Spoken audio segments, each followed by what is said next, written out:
বজ্রপাত গাছপালা বা বিদ্যুতের খুঁটির নিচে আশ্রয় নেওয়া যাবে না।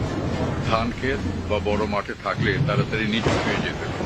বজ্রপাত হওয়ার উপক্রম হলে কানের আঙুল দিয়ে চোখ বন্ধ করে নিচু হয়ে বসতে হবে, কিন্তু মাটিতে শুয়ে পড়া যাবে না। বাড়ির ছাদ কিংবা উঁচু থাকলে দ্রুত সেখান থেকে নেমে যেতে হবে। বজ্রপাতের সময় বাড়িতে থাকলে জানালার কাছাকাছি থাকা যাবে না। বজ্রপাত ও ঝড়ের সময় বাড়ির ধাতব কল, সিঁড়ির রেলিং, ধাতব রেলিং, এমনকি ল্যান্ডলাইন টেলিফোনও স্পর্শ করা যাবে না।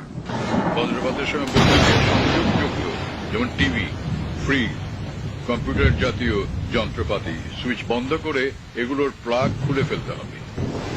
বজ্রপাতের সময় নদী, পুকুর, জলাবদ্ধ কোনো স্থানে থাকা যাবে না। কয়েকজন মিলে খোলা কোনো স্থানে থাকাকালীন সময় বজ্রপাত শুরু হলে প্রত্যেককে 50 থেকে 100 ফুট দূরে সরে যেতে হবে। সময় চামড়ার ভেজা জুতা বা খালি পায়ে থাকা খুবই বিপজ্জনক। এই সময় বিদ্যুৎ অপরিবাহী রাবারের জুতো ব্যবহার করতে হবে।